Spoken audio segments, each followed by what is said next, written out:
Gene, let's start with Nancy Pelosi on the evening of January 6th and then a couple of days afterwards. She and McConnell as well came back realizing that they needed to accomplish their tasks, their constitutional tasks that they had set out to do on that day, and to show the rioters that they hadn't won. How do you view how she dealt with the realities of what happened on January 6th and what that said about her leadership, what that said about her views towards what had taken place? Well, Speaker Pelosi was genuinely horrified. Horrified and frightened for the future of our democracy. And that sounds grandiose, but it's true. If you remember that day, it was so shocking. It was something we'd never seen. And the aim was to stop a constitutional responsibility to stop Congress from certifying the results of the election. And I think the reaction you saw from Speaker Pelosi was genuine. And number one, it was determination. She was determined, as was Leader McConnell, that evening they would indeed finish certifying the election results. They would do what the Constitution required them to do, and they would not be deterred by this violent mob.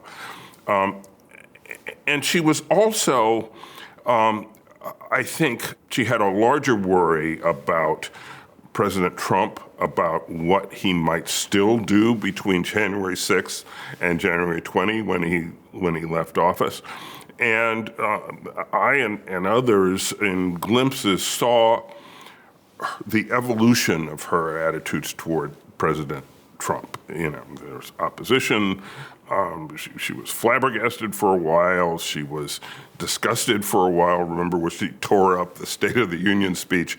But this was something different. This was genuine fear that he might do something not just outrageous, but something really dangerous to the United States between January 6th and January 20, Inauguration Day. And so I think that's what you saw her express in that phone call with General Milley, in the way she called the president crazy, in everything she did. I think it was genuine concern that we were in trouble.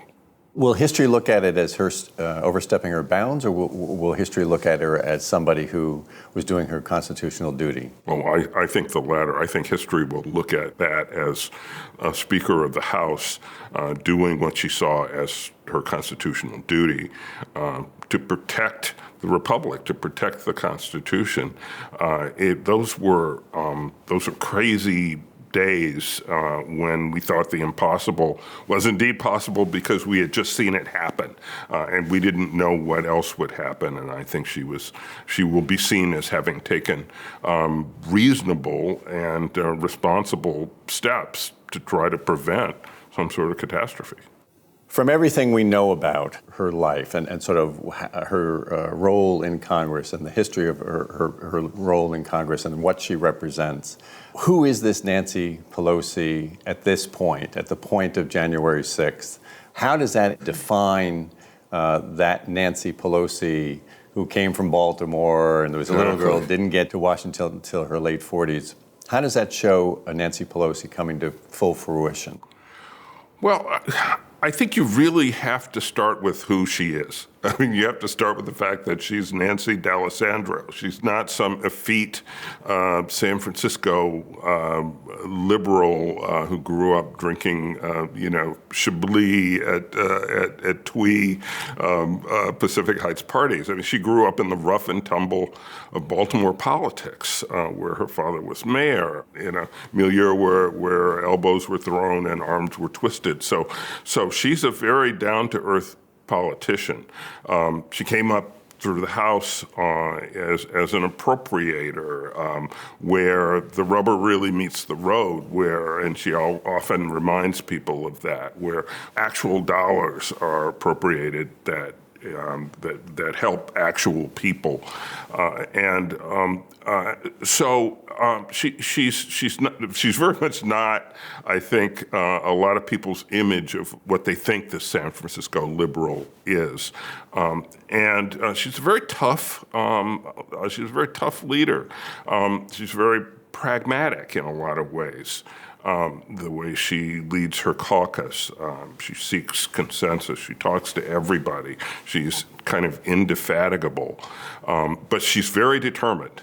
And when she sees an objective, it's very hard to deter her from that objective, even though it might take her a while to get there. She can be patient, and she'll get there. And I think all of those things, all of those characteristics, are what you saw on and after January 6th. You saw, the real Nancy Pelosi. So let's go back in time to start with the chronology that we'll go through for our film.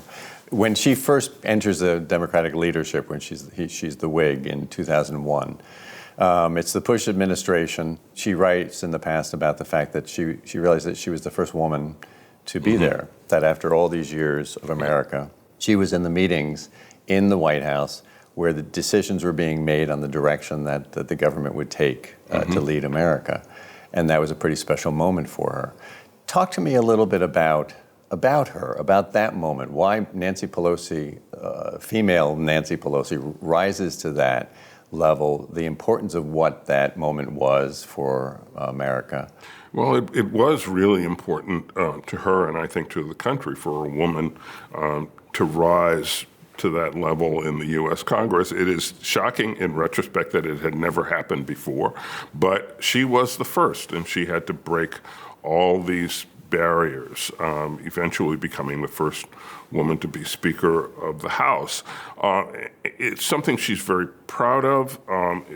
At the same time, like many pioneers, one of the things she's determined to do is make sure she's not the last. And so she's always been conscious of cultivating and advancing other women and people of color and in the Democratic caucus, not just to membership in the caucus, but to leadership positions in the caucus, because I think she understands that as a duty of someone who goes first. You talked a little bit about her history. Let's talk just a little bit more for a second. I mean, she now, certainly in some of the eyes of some of the younger progressives that are in Congress now, and to a lot of people, she embodies the establishment in a lot of ways. Right. Even though she's very proud of her progressive roots, and she's always been very, very progressive throughout her career. So describe that woman and what it means for her to be the one in this leadership role in Congress. Well, she's always been a Democrat. She's never been a Democrat who was unaware of the existence of Republicans or unaware of the existence of people who might think differently about issues than she does. And in fact, she has over the years had very warm relationships with people on the other side of the aisle. And I've heard, over the years, talked to many Republicans who will denounce her in public and will say privately, "Gee, I really kind of like Nancy. She's a lot of fun. She can be very, very funny, and she knows how to talk to politicians and how to kind of push their buttons and make them relax and make them laugh. And she had a very friendly relationship with George W. Bush, actually, when he was in the White House. I mean, they got along fine. They disagreed on almost everything, but they got along personally fine. And that's what I think. I think that's how she sees a politician's role, as to disagree fiercely. But not necessarily be disagreeable unless it's necessary, right? And so Donald Trump was a bridge too far for her, and she was not able to have those sorts of relationships with Trump or his team. But with prior Republicans in the White House and in Congress, she was able to talk and laugh and wheel and deal in a sort of way that was at times delightful to watch. She deals with her caucus in kind of the same way. I once asked her, how do you herd these, this disparate and sometimes disputatious caucus? And she explained how, on a weekly or certainly regular basis, she meets with everybody. She'll meet with the progressives, and she'll meet with the Congressional Black Caucus. She'll meet with the moderates, and she'll meet with the Hispanic Caucus, and she meets with everybody, so that everyone is included, everyone's voice is heard. Everyone doesn't get their way all the time, but she works very hard at sort of including the entire Democratic caucus and having no one feel left out. By the same token, I once asked her if on a specific bill, and I forget what it was, but whether she would give some members for whom it might be a tough vote a pass on this one, because she was going to get it through anyhow. And she said, "I never give a pass." And so she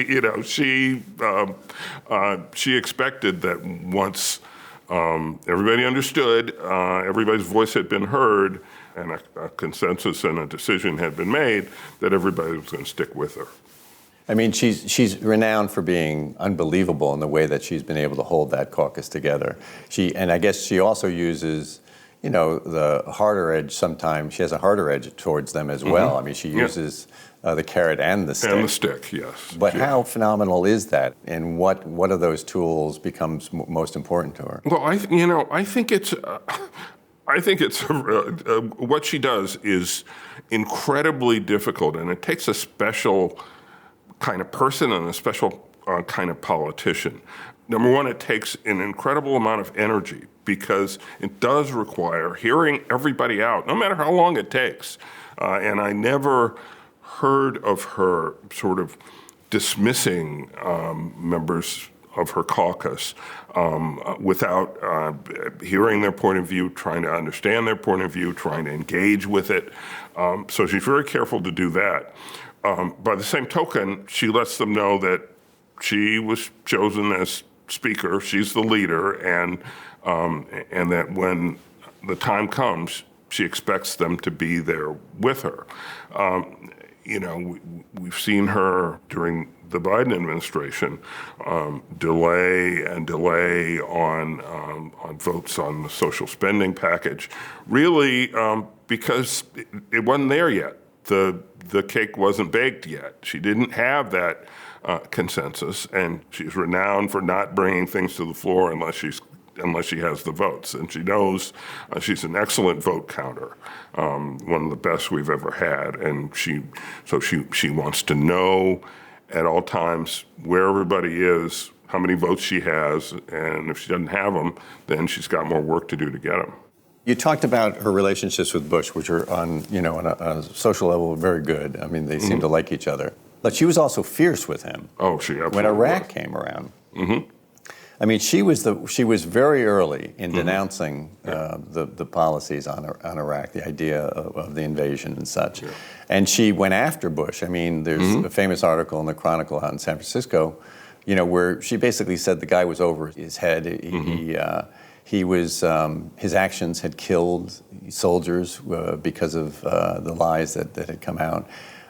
So she also uses the partisan weapon, or when the GOP looks at this and how she came at the Bush administration, they saw it as a manipulation of the events to win votes and to use it in coming elections and such.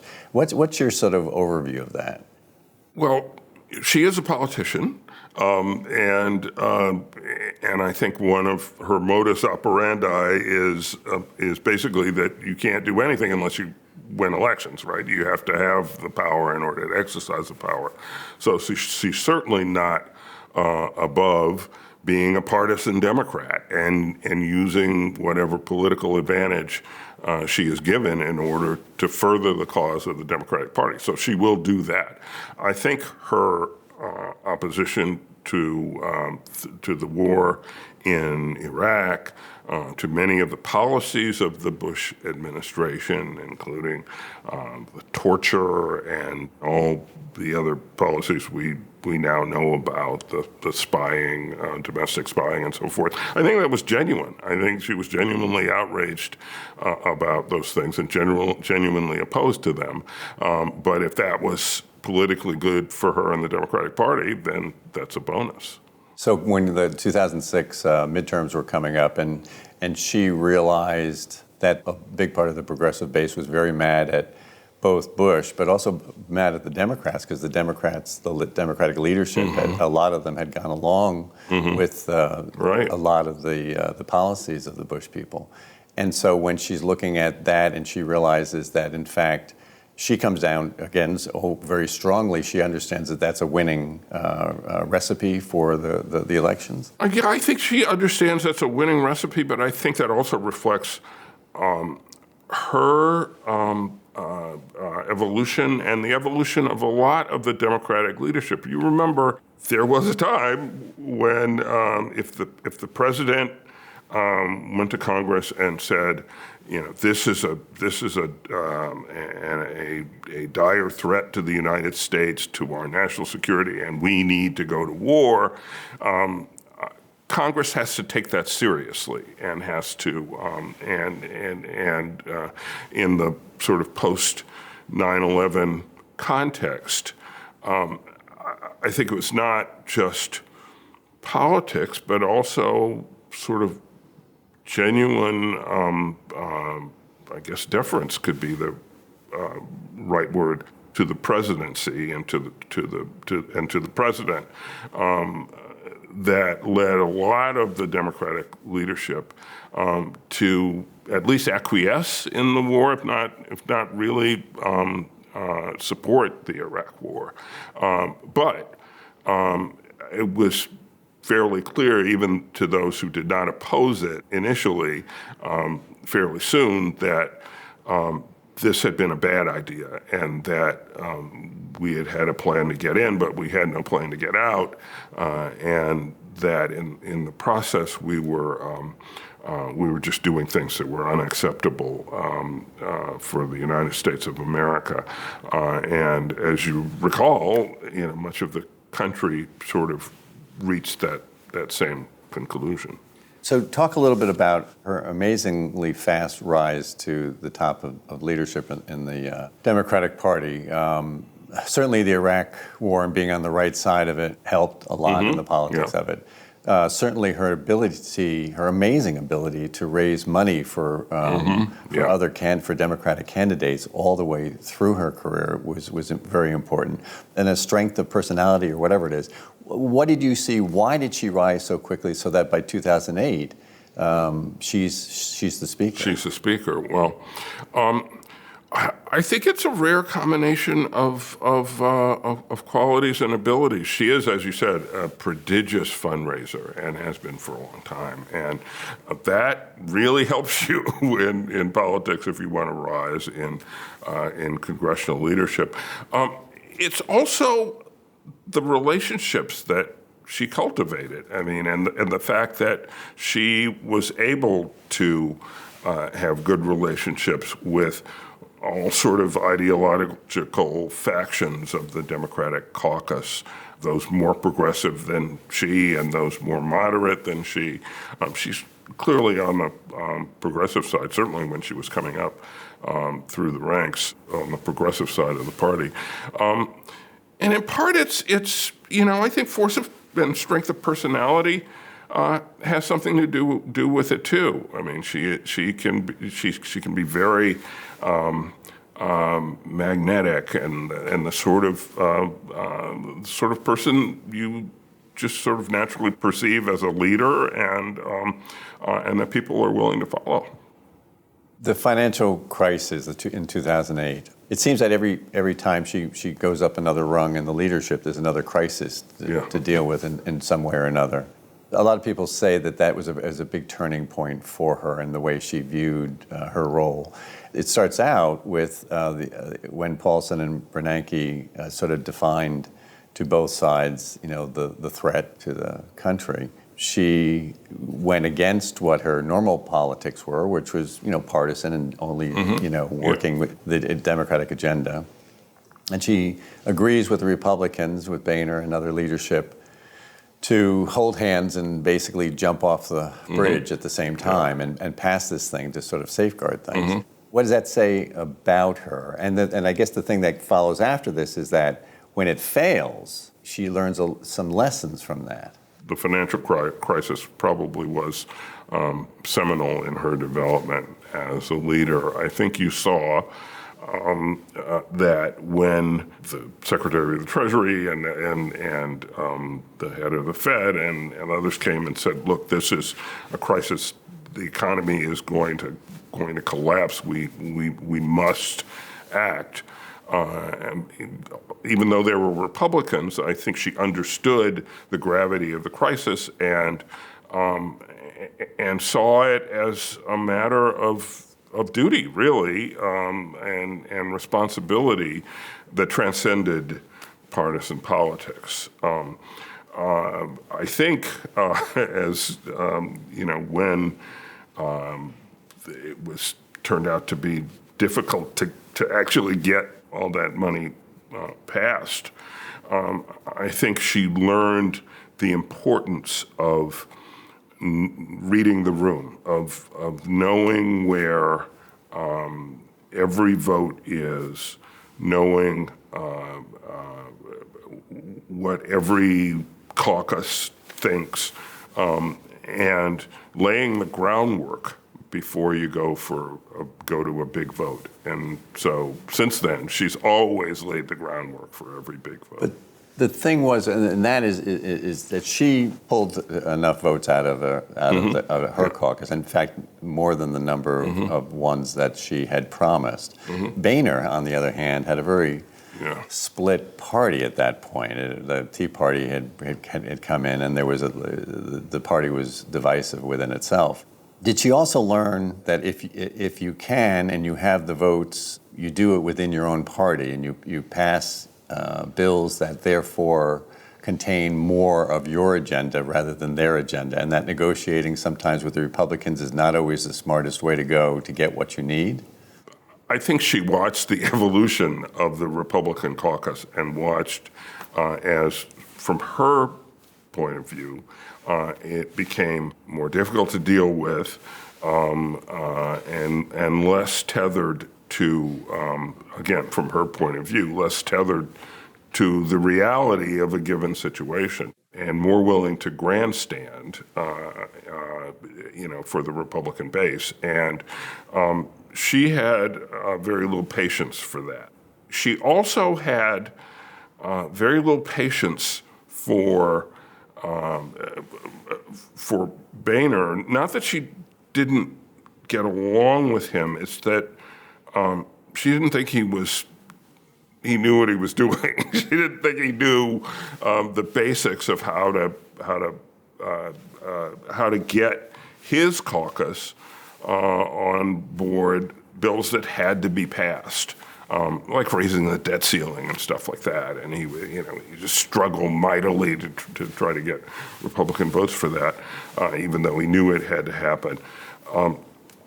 And so she would talk about how early in her term as Speaker, she had to pass funding for the war. Remember that the Bush administration had basically funded the war off the books, right? And there came a time when the troops had to be, there had to be funding for the war. And by then, her caucus was almost unanimous in opposition to the war. They didn't want to vote for that. And so she found a way to split the funding measure into three pieces so that those who were opposed to the war, could express their opposition, but in another chunk of it, she could actually get enough votes to pass funding that had to be passed, because you couldn't not fund troops that are over there. And she thought this was kind of being Speaker 101 and was shocked when others couldn't figure this out, and frustrated that she'd go and say, look, just do it this way. I did it, you can do it this way, and they wouldn't do it, whether they were really able to or not. Does this define a progressive with a practical side, which seems like a contradiction to many, but somehow is ingrained in her? No, she's very much a progressive with a practical, pragmatic side. She is, she believes that Bismarck was right, that politics is the art of the possible. She wants to expand the range of the possible in the progressive direction. But ultimately, you do what you have the votes to do, and you try to figure out how you can get those votes. And if you don't have the votes, you can't do it. I think she's very pragmatic. That's frustrating to some members of the Progressive Caucus, including especially some of the newer members. But that is very much the way she is. So when Obama comes in, she was very happy, of course, with the fact that they now had a unified government with majorities in the House and the Senate and a new black president, which she was also very proud of. Right. But they were very different in their ways of viewing how one uses power, on how one does politics. He was much more driven by a bipartisan direction to take, as he had defined in the election. Talk a little bit about how different they were and how that, but yet the ability for them to work together. Right. Well, there are a lot of differences between Nancy Pelosi and Barack Obama. They're very different people. They're very different politicians. And I'm sure that at various times, each was a bit frustrating to the other. But they knew they were in a rare, almost sort of unique situation, right? They had, especially in the first years of the Obama administration, they had control of Congress. They had the White House. They had the ability to do transformational things. And so they both recognized that ability. Each would have done the other's job differently, I think. But ultimately, I think very quickly they realized that they had to work together if they were, for example, going to get the Affordable Care Act passed. And so they coexisted. But they're very different people. They both have a good sense of humor in a funny way. And I often wondered whether in private encounters they didn't sort of bond that way and get along on a human level, perhaps in a way that you wouldn't think given their differences as politicians. But on ACA, on Obamacare, which was for both of them, the prime project for that very long period of time that they're both most proud of. Talk a little bit about that frustration that she evidently felt. I mean, there's a story about, at some point her having a conversation with Rahm Emanuel and sort of talking about the fact that Obama kept on wanting to woo the Republicans time after time. It wasn't sort of working, but he kept on going back. And at some point she says to Rahm, doesn't he get it? Doesn't he understand how things work here? Yeah. I mean, what was the frustrations that she had about the way that Obama dealt with the Republicans, what I think some people have said his misunderstanding? I think her frustration with Obama was that his instinct was basically to start with what he thought was a reasonable sort of Republican-friendly position that would attract some Republican support, which did not come, right, and which was not going to come. And I think she understood that he wasn't going to woo Republicans that way and would have preferred that he start with a purer progressive vision for the Affordable Care Act, with the public option, with at the very least, and then sort of retreat as necessary. That would have been more of her strategy, and she would have gone into it expecting that in the end we're not going to get many, if any, Republican votes, and that's the way it's going to be. They're not going to just they're not going to play kumbaya here, Obama had a certain appeal that went beyond party lines. That's certainly true, especially at the beginning when his approval ratings were sky high. But that really never extended to Republicans in Congress.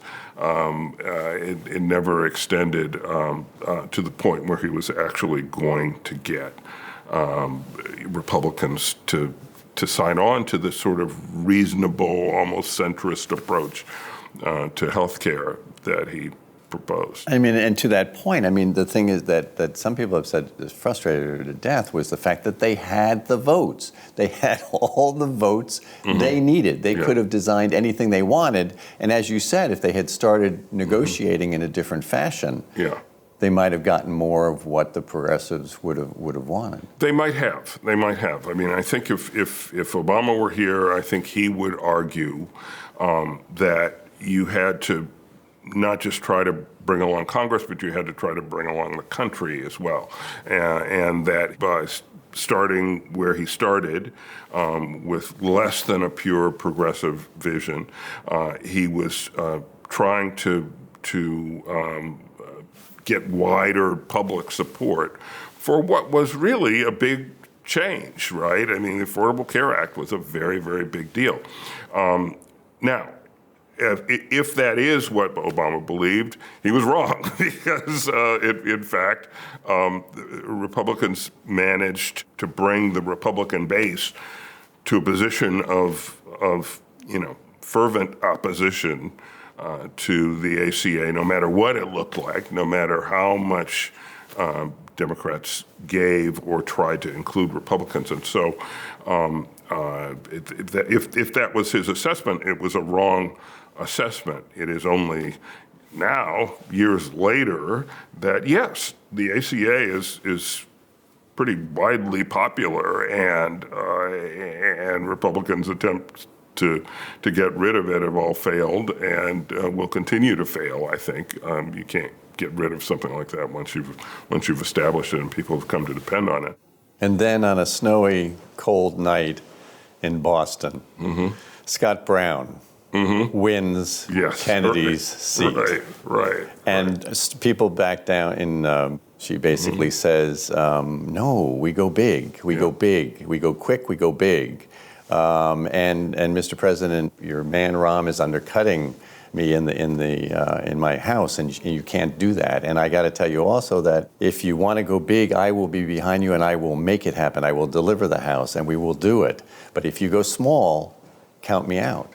And puts Obama in a bit of a box. I mean, I know Obama wanted it, and Obama eventually does sign up with what she wants to do. Yeah, he but did. Talk about that moment and what that says about her. Well, she knew she had the votes. She knew she had the votes for something big. And she's very determined. She was very determined. She thought it was the right thing to do and realized that if Democrats backed down at that point and went small, they might never get a chance to do it again, or it might be years before they really got a chance to do something meaningful on health insurance, on health care. And everybody knew what a huge problem that was and is. It remains a big problem in this country, but less of a problem than it was before the Affordable Care Act. And so she was, she dug in and she said, no, we're going big, and I'm there with you. You be there with me. Let's talk about Trump. Her relations with Trump got off to a very uneasy start when the first meeting of leadership in the White House, he brings everybody down and he starts, being jovial and showing his lighter side with them, and she's, a lowly minority leader at this point. Mm-hmm. And Trump does what he does. He starts talking about the fact that he had won the popular vote and that the crowds that were at the inauguration were larger than they were, and bashing others in the media probably and everybody else. And at some point she goes, no, Mr. President, those are not the correct facts on the popular vote. That's not what happened. So she stands up to him in a very sort of direct manner on that first meeting. How does that portend sort of what's to come, and what does that say about the beginning of that relationship? Well, I think she'd never seen anything like that, right? She never, she had met a lot of presidents. She had never met a president who would just lie and who seemed to inhabit this sort of fantasy world that he either, really believed in or didn't believe in but was trying to sell or whatever. I think she was just genuinely appalled by Trump. And from that first meeting, I mean, it started pretty low and it went downhill from there, and she just found him an impossible person to deal with, and he didn't bring people into his White House who were, from her point of view, easier to deal with or more reasonable to deal with, and I think it was very unsettling and odd for her to have so little of a relationship at all between the Speaker of the House and the President of the United States. So by the time of the 2018 midterms, her strategy was don't attack Trump when you're out campaigning. He's already destroying himself by just his actions. Yeah. Talk about healthcare, talk about the things the programs that we're going to bring to people. Yeah. So that election, what does it say about their strategy, how successful they were, and sort of where Nancy Pelosi and the rest of the Democrats were in regards to Trump in a very different position at this point because of winning the majority? Right. I mean, you can measure the strategy by its success. I mean, Democrats did so well, won the majority, and Nancy Pelosi became Speaker again. That certainly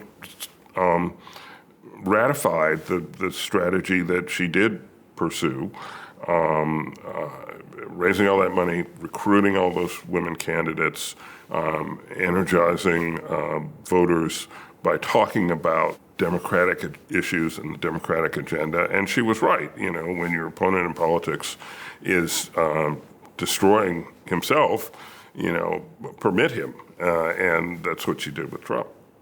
Despite the role that she had and proving one more time that she was really good at her job and really good at bringing back the victory that she had promised for so many years, there was a moderate faction within her own caucus that disagreed and decided that her time was over and she shouldn't be Speaker. So there was a small period of time where her leadership was up for grabs. Was that surprising, or did it show a division in the party that was not understood?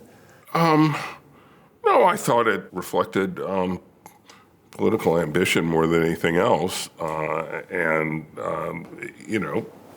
Some people thought she could be taken down. She couldn't be taken down. It turned out she had the continued support of a majority of her caucus. And I don't know that she ever thought her position was seriously in jeopardy during that time. I think she figured that she had the upper hand and she wanted to continue as Speaker and that she would. Coming into 2019, there's a couple of things going on within the caucus which is causing a divide, and of course she needs to deal with it. One of them, though, is the fact that the squad is now sort of coming after her to some extent, and they have power, but in a very different way. And it's very interesting because it's sort of the dynamics of what power is in the modern age. Is it the same as the power in Nancy's time? I mean, Nancy uses hard power. AOC has over 5 million Twitter fans. Right, exactly. But which Nancy discounts. What's the difference between the dynamics, and how interesting is it they come to head there? Well, I think that's an interesting relationship insofar as you can really observe the relationship. On the one hand, it has to, at times, be inconvenient for Speaker Pelosi to be sort of pushed from the left by Alexandria Ocasio-Cortez and the rest of the squad. On the other hand, it can also be useful because Pelosi's views are basically progressive. It can be useful to have pressure from the left to demonstrate to the rest of the caucus that that's where the weight of opinion is in the Democratic caucus. Ocasio-Cortez has the 5 million Twitter followers or whatever, and this huge public profile. But she's been very smart in the way she has not challenged Pelosi directly in a way that would force Pelosi to respond, and that could damage both of them. So she pushes publicly, but when votes have been needed, and when push has come to shove, she's been there. And the progressives, including the squad, in the final analysis, despite rhetoric and despite Twitter, to this point have been really quite pragmatic in going along with the agenda, even though it hasn't gone as far as they would like. At this time, also, the other big thing is that the progressives are pushing for impeachment. And Nancy Pelosi is in the odd position of being the one that sort of is pushing back on the idea of impeachment. Right. And that's causing a bit of a division as well. She's coming from the point of view of, again, this practicality side. That she wants to get rid of him. Yeah, of course, because she kind of can't stand the guy. But she thinks this is the wrong way. It's not going to do the job anyway. And what you're going to do is you're going to hurt your moderates. You're going to hurt them in the next elections. You're going to make it impossible to win over in some of the districts that Trump had won in. Yeah, I think she believed for a long time that impeachment would be sort of a pointless exercise because you'd never get a conviction in the Senate, and so what would be the point of it politically? She felt it wouldn't be helpful. It might be harmful, but what would be the point until it reached the point with the Ukraine phone call and everything that she simply thought there was no choice, that this was an outrageous act for a president to commit, that it was a high crime and or misdemeanor, and that there was no choice but to go to impeachment. And I think that when she got to that point, then there was just no choice. And what that decision did was, in some ways, it was Trump again doing something which helped mend her problems within the caucus, that unified the caucus. Yeah, right.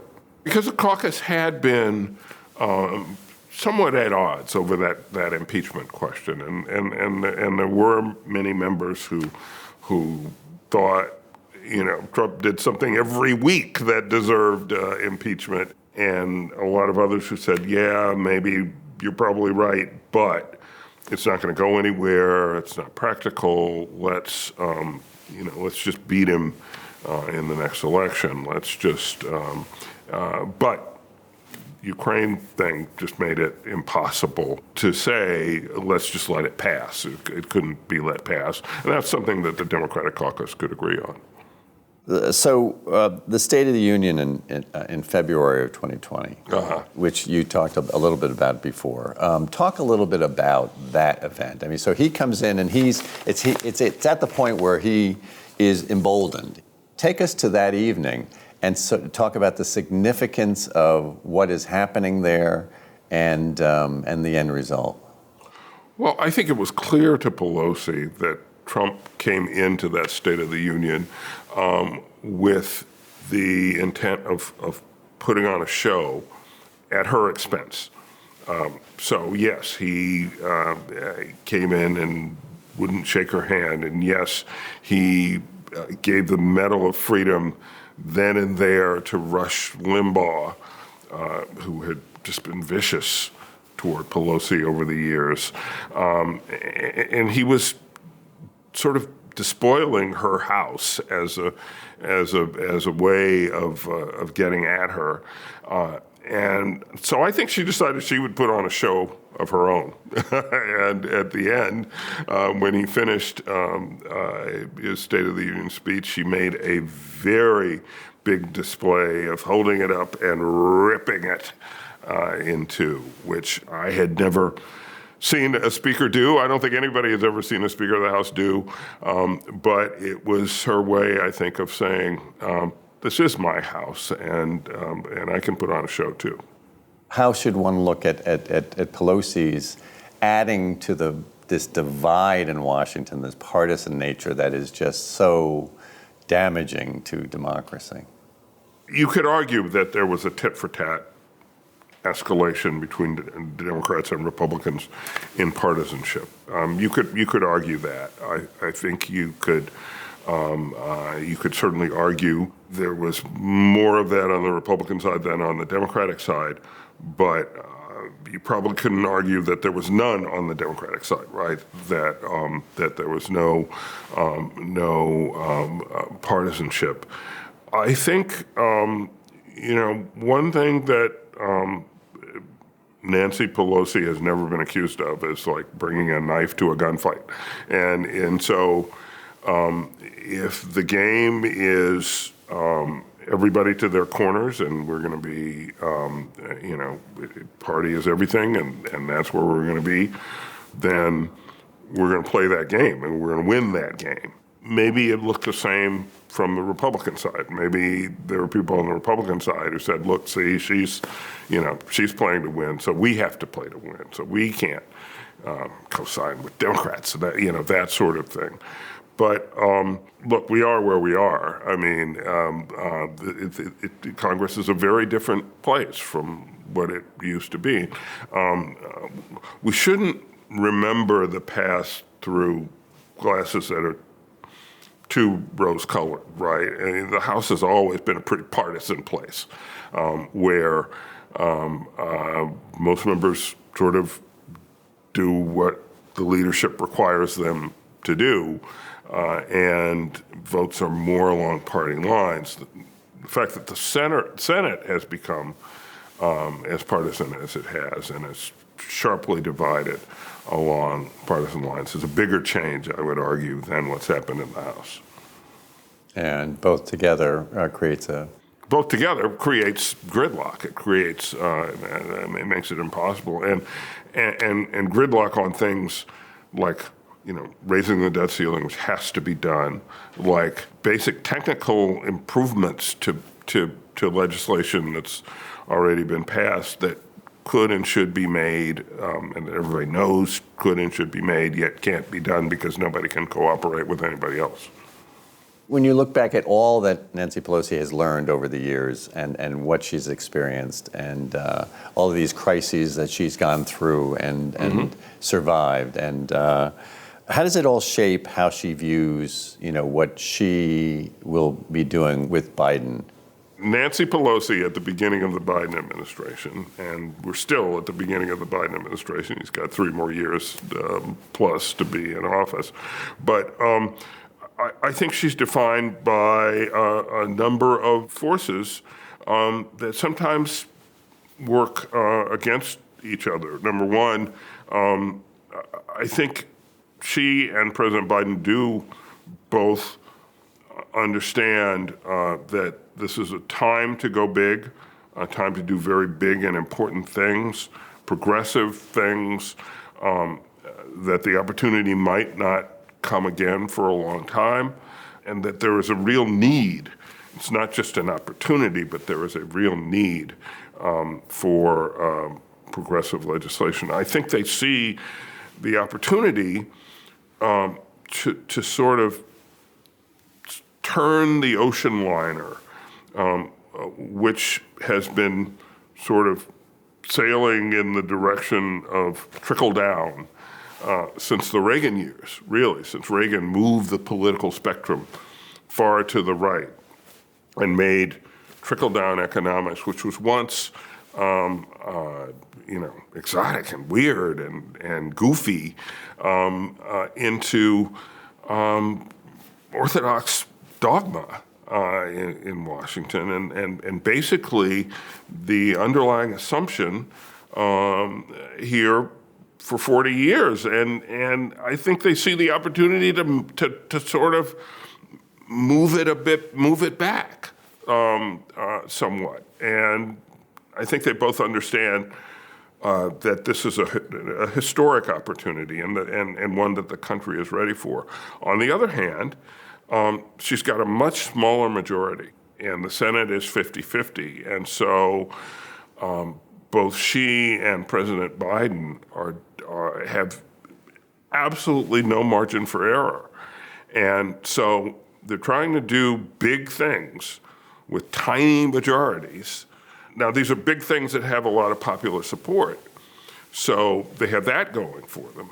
But they have tiny majorities, and they can't lose anybody. I mean, that's why getting the social spending package has been such a difficult proposition because Pelosi can't afford to lose more than, 2 or 3 votes in the House, and Chuck Schumer can't afford to lose a single vote in the Senate. And so, as President Biden said, everybody's a president. Everybody gets to write the package according to their needs and wants.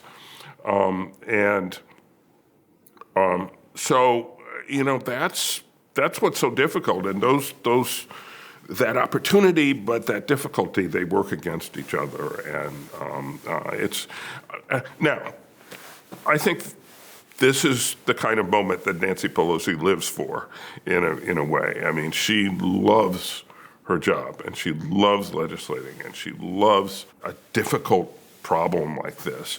I think she'd maybe love it more if it weren't quite so difficult, but she loves, but she relishes the opportunity to work through this and to come out on the other side with legislation, with something that really helps the American people. And so that's, this is Nancy Pelosi's time.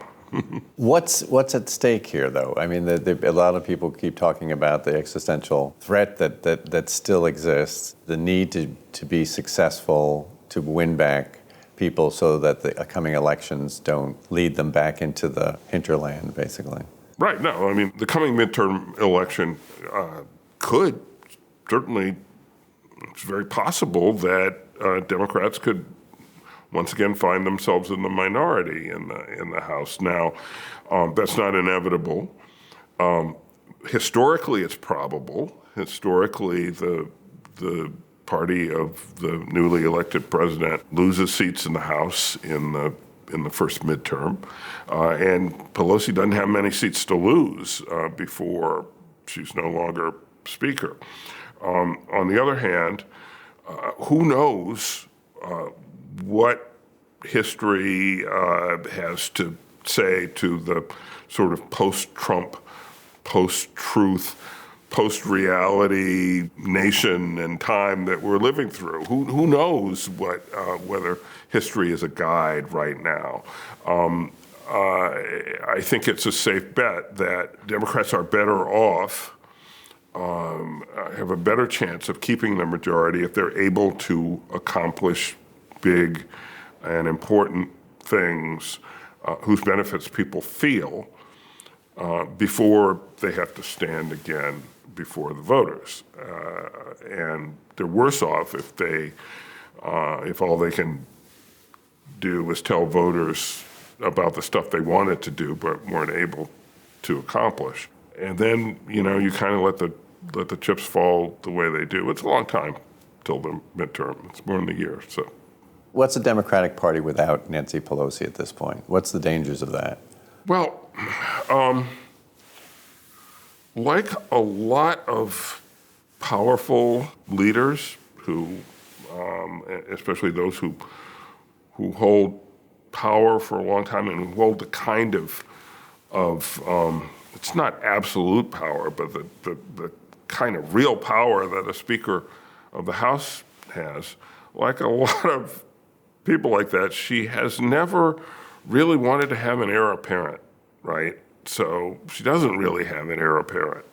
And so that's sort of the first issue. I mean, she is for the first time really being sort of coy when asked if this is her last term.